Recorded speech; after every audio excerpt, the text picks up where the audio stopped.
지혜롭다고 생각하는 원숭이 한 마리가 오솔길을 지나가다가 새빨간 동그란 과일을 하나 주워 먹게 됩니다. 너무 맛이 있었습니다. 봤더니 잘 익은 토마토였습니다. 야, 새빨간 건 맛있구나. 그런 생각을 하고 길거리를 지나가는데 또 앞에 빨간 것이 떨어져 있습니다.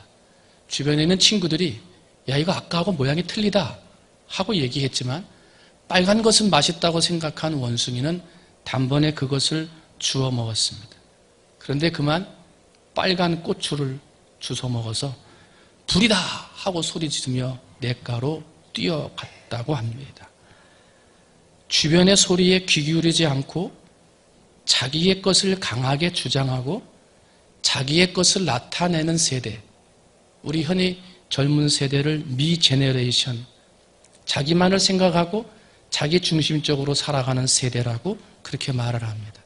집에서부터 아이들이 결정하면 다 해주는 거예요. 요즘 애들이 별로 없으니까 그냥 뭐 하겠다 그러면 다 해주고 야단도 안 치고 말이죠. 막 이렇게 오냐 하면서 미 제너레이션, 나 중심, 그래 너 중심으로 세상이 돌아가는 거다라고 다 가르쳐가지고 키우다 보니까 그런 자녀들이 자기의 지혜를 믿고 자기의 재능을 믿고 자기의 경험을 믿고 살다가 여러분 내가 하고 싶은 대로 다 되는 게 세상입니까? 그렇지 않죠. 안 되거든요. 낙방하거든요. 시험 봐서 합격할 줄 아는데 떨어지거든요. 가서 자기는 이길 줄 알았는데 지고 오더란 말이에요. 그런데 평생 지는 훈련이 안 돼 있어요. 평생 떨어지는 훈련이 안 돼 있어요. 나 중심이기 때문에. 그러다 보니까 그 충격을 이기지 못하고 그 떨어진 것을 이기지 못하고 삶을 포기하고 자살해버려요. 아니 이런 일로 무슨 자살을 하냐? 자살해. 왜? 자기 중심적으로 돌아가야 되는데 그게 되지 않을 때 그걸 이기지를 못하는 거예요. 그걸 이기지 못하는 거예요. 여러분 인생은 자기 지혜와 자기의 마음으로 돌아가는 게 아닙니다. 인생은 하나님의 손, 하나님의 뜻으로 움직여가는 것입니다. 때문에 우리는 내 마음대로가 아니고 하나님 마음대로, 내 뜻을 이루고자 하는 삶이 아니라 하나님의 뜻을 이루고자 하는 삶으로 살아가야 한다는 거예요. 인생은 힘들거든요. 어려운 일들이 있단 말입니다. 맛있는 토마토가 있기도 하지만 먹을 수 없는 매운 고추가 내 인생에 있을 수도 있다는 것입니다. 그런데 인생에 문제가 생기고 힘든 일들이 생기겠지만 그럴 때마다 나의 지혜와 힘을 의지해서 그냥 주워 먹어서 후회하고 실패하는 인생이 아니라 문제와 어려운 일이 있을 때마다 보이지 않는 손, 내 인생을 주관하시는 하나님 앞에 기도한다면 기도하는 사람에게는 하나님께서 지혜를 주신다는 거예요. 기도 없이 되는 일은 없습니다. 기도 없이 된다고 생각하는 것은 세상의 유혹이고요. 사탄의 유혹의 말입니다. 기도 없이 되는 일은 없습니다. 때문에 우리 성도들은 늘 깨어 하나님 앞에 기도해야 하는 것입니다.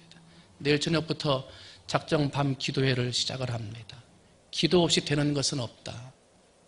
그래서 오늘 기도에 대한 이야기를 시작을 하면서 작정 밤 기도회를 벌써부터 시작하려고 합니다. 여러분, 기도 없이 되는 것 없습니다. 내일 저녁부터 시작되는 작정 밤 기도회, 금년 동안 여러분이 계획하고 기도하고 바라는 소망이 있거든.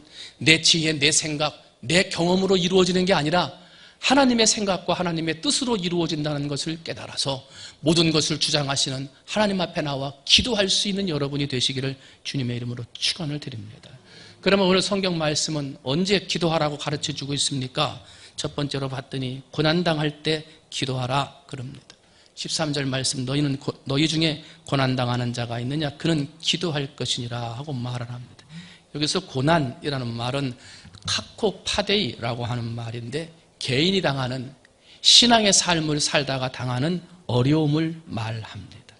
예수를 믿고 하나님의 뜻으로 살아가려고 하지만 그럼에도 그 중에 어려운 신앙의 고난들이 있다는 거예요. 여러분, 하나님을 열심히 믿고 신앙생활 하려고 하다가 당하는 고난, 어떠한 어려움이 있을 때 성도는 무엇을 해야 하는 것입니까? 신앙생활 하다가 어려움을 당하고 문제를 당했을 때 원망과 불평은 성도와 가까워서는 안 됩니다. 한숨과 후회의 삶을 살아도 안 됩니다. 맹세를 통해서, 나의 주장을 통해서 결백함을 나타낼 필요도 없습니다. 신앙생활 하다가 어려움 당할 때 해야 할 것은 기도입니다. 함께 기도하는 거예요. 기도할 것이요 라고 할 때 기도할 것이요 라고 하는 말은 프로슈케스토라고 하는 말인데 이건 현재 능동태입니다. 그러니까 기도할 것이요 하는 말은 기도 한 번 한 거로 끝나는 게 아니라 고난당할 때 계속 기도하는 건데 고난당하기 전에도 기도하고 고난당했을 때도 기도하라는 거예요. 여러분 혹시 나는 아직 뭐 그렇게 문제가 없고 그렇게 뭐 특별하게 기도할 제목이 없어서 기도 뭐 아닙니다. 평안할 때 하나님이 주시는 건강과 은혜가 있을 때 더 많이 기도하셔야 되는 거예요. 많은 사람들이 뭐라고 말합니까? 고난을 당하고 어려움을 당하면 기도가 안 된대요. 정말 힘들고 어려울 때는요, 기도할 마음의 여유가 안 생긴다는 거예요. 여러분, 고난당할 때 기도하지만 고난당하기 전에 평안할 때도 기도하시기를 주님의 이름으로 축원을 드립니다. 어떤 프로 감독이 당신은 언제 제일 가슴이 아픕니까? 그랬더니 당연히 이제 경기에서 졌을 때 감독이 마음이 아프다. 그런데 1점 차이로 졌을 때 막 하다가 1점 차이로 딱 졌을 때 참 섭섭하고 아쉬운데 정말 가슴이 아픈 거는 경기에 진 것 때문이 아니라는 거예요. 한 번은 경기에 1점 차이로 져가지고 섭섭한 마음을 끌고 이제 가방을 메고 나가는데 한 선수가 아내에게 통화를 하는지 누구한테 통화를 하는지 전화 통화를 하더래요. 그러면서 하는 말이 야, 나 오늘 홈런 때렸다. 나 오늘 홈런 쳤어 하고 좋아하더래요. 자기 팀은 1점 차이로 졌거든요. 근데 자기는 팀이 졌든지 이겼든지 나는 홈런 친 거야. 나는 홈런 친 거로 기뻐가지고 지금 자랑하고 있는 거예요. 그때 감독의 마음이 제일 아프다는 거예요. 홈런 친 선수도 참 중요하지만 이 전체적인 팀을 위해서 기습번트를 대고 팀을 위해서 희생번트를 대서 내가 죽더라도 다음 선수를 살려낼 수 있는 팀을 위하는 선수이어야 하는데 팀은 지든지 이기든지 내가 홈런 쳤어 이것만 가지고 기뻐하는 모습을 보고 참 안타깝더라 그렇게 이야기한 것을 들었어요. 교회는 그리스도의 몸입니다. 우리는 전체를 보아야 돼요. 교회라고 하는 팀을 보아야 돼요. 내가 홈런 치는 것도 중요하지만 그것보다 더욱 중요한 것은 우리 교회를 하나가 되게 하고 우리 교회를 하나의 팀으로 만들어가는 게 더 중요하다는 거예요. 그래서 어떨 때는 희생 번트도 돼야 되고 어떨 때는 내가 희생 안타를 쳐서 내가 죽더라도 팀을 살리고 교회를 살리는 역할을 감당할 때 그런 고난이 이겨지게 되고 그걸 감당할 때 하나님 앞에 기도하면 응답받게 된다는 거예요. 사랑하는 성도 여러분, 여러분에게 하나님이 주신 재주와 재능이 있습니다. 홈런 칠 재주도 있고 안타를 칠 재주도 있고 공을 잘 던질 재주도 주셨습니다. 그런데 그런 재능과 재주를 가지고 나도 자랑하고 드러내야 되지만 나보다 먼저 교회를 드러내고 나보다 먼저 팀을 생각할 수 있는 성도들이 되시기를 주님의 이름으로 축원을 드립니다. 그런 마음으로 기도하면 고난 중에 기도하라. 그럼 하나님께서 그 고난의 문제를 해결해 주실 줄 믿습니다. 두 번째로 오늘 본문 말씀 봤더니 병들었을 때 기도하라 그래요. 14절 15절 봤더니 너희 중에 병든 자가 있느냐 그런 교회의 장로들을 청할 것이요 그들은 주의 이름으로 기름을 바르며 그를 위하여 기도할지니라 하고 말을 합니다. 여기서 병든 자는 육체적으로 병들었든지 영적으로 약해져 있어서 영적으로 병든 자, 즉 영육간에 연약해져 있는 상태의 사람을 말합니다.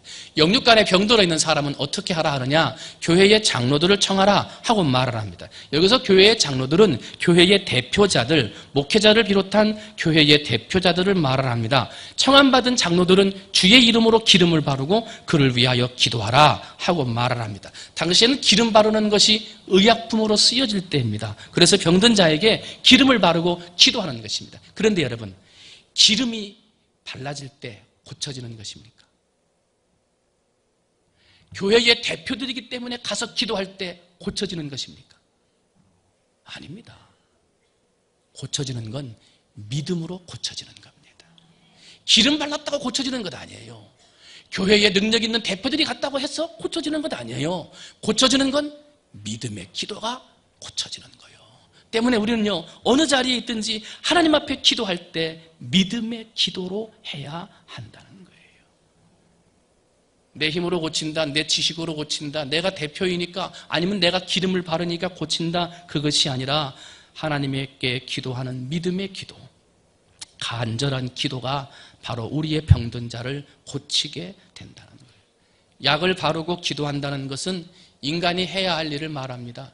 병든 것이 있으면 간구하고 기도하고 하나님을 의지하는 사람이 해야 할 일을 의미하고요. 그 다음에 하나님 앞에 믿음으로 구한다. 주님께서 일으켜 주신다고 하는 것은 하나님이 하시는 것입니다. 여러분, 내가 해야 할 일은 기도하는 것입니다. 혹시 병들어 계십니까? 영육간에 연약해져 있습니까? 아니면 내 심령 가운데 하나님 앞에 기도해야 할 기도의 제목을 가지고 계십니까? 그러면 인간이 해야 할 일, 그것은 마땅히 나와서 기도해야 할 일입니다. 여러분, 내일부터 있는 우리 작정 밤 기도에 함께 나오셔서 인간이 해야 할 마땅할 일, 하나님 앞에 믿음으로 간구하는 기도의 시간을 갖는 여러분이 되시기를 주님의 이름으로 축원을 드립니다.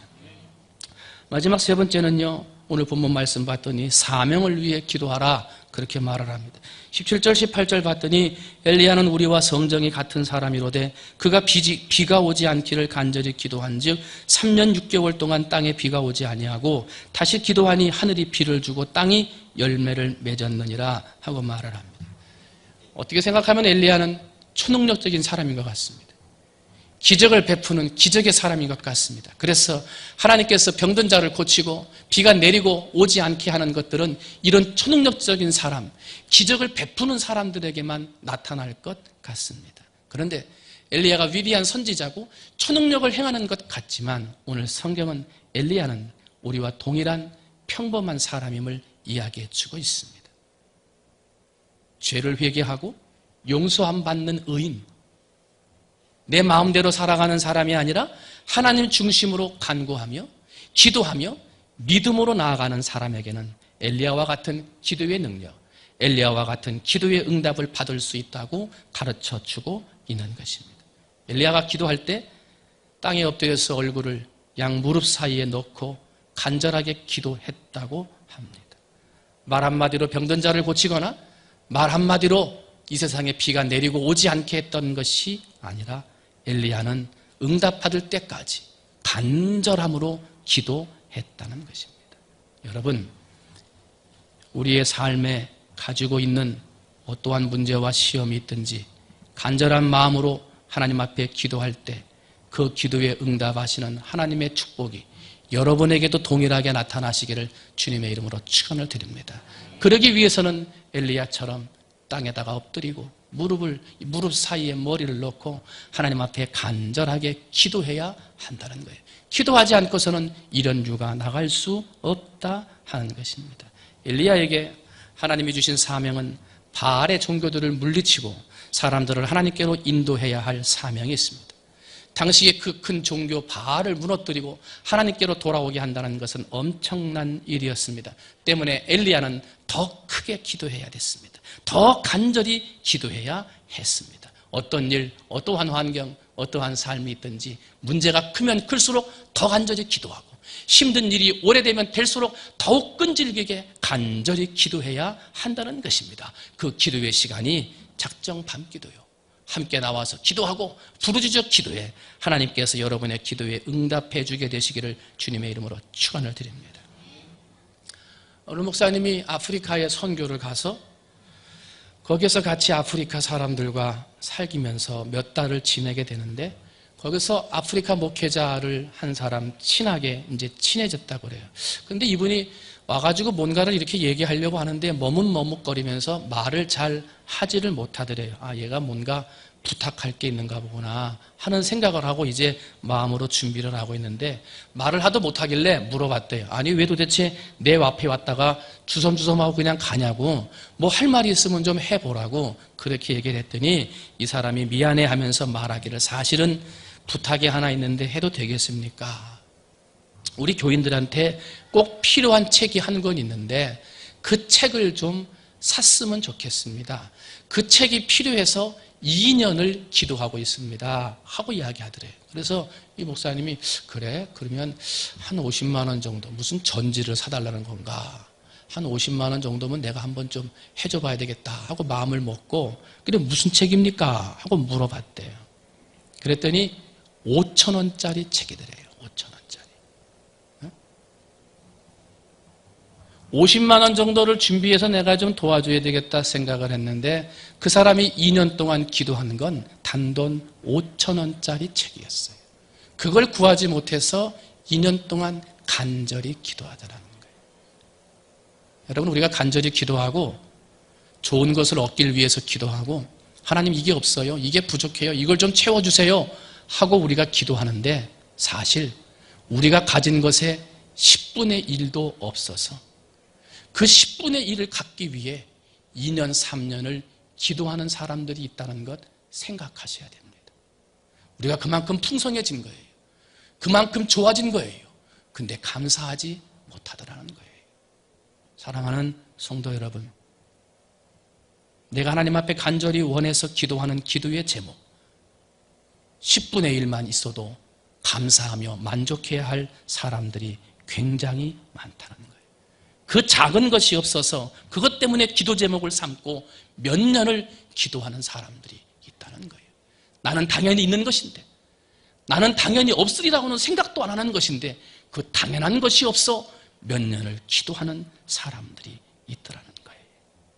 여러분, 어느 자리에 있든지 항상 낮은 자리에서 내게 주신 것에 감사하는 마음으로 간절하게 기도할 수 있는 여러분들이 되시기를 주님의 이름으로 축원을 드립니다.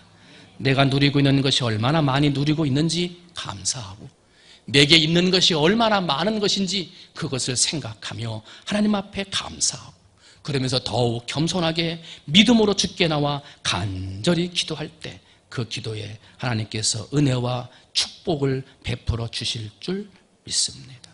오늘날의 사람들은 나를 위하여 하고 외칩니다. 나를 위하여 하고 생각을 합니다. 그러나 나를 위하는 생각을 바꿔야 합니다. 너를 위하여. 그리고 또 한 번 바꿔야 됩니다. 우리 모두를 위하여. 그리고 우리 충무중앙의 성도들은 우리 모두뿐만 아니라 하나님을 위하여. 내 중심적이고 나 중심적이고 나만을 위해 살아가야 되는 미 제너레이션, 나 중심적인 세대에서 우리 모두를 위하여, 하나님을 위하여 간절함으로 기도하고 기도해서 우리의 기도가 응답받고 축복될 수 있는 우리 사랑하는 모든 성도님들이 되시기를 주님의 이름으로 축원을 드립니다. 기도하겠습니다.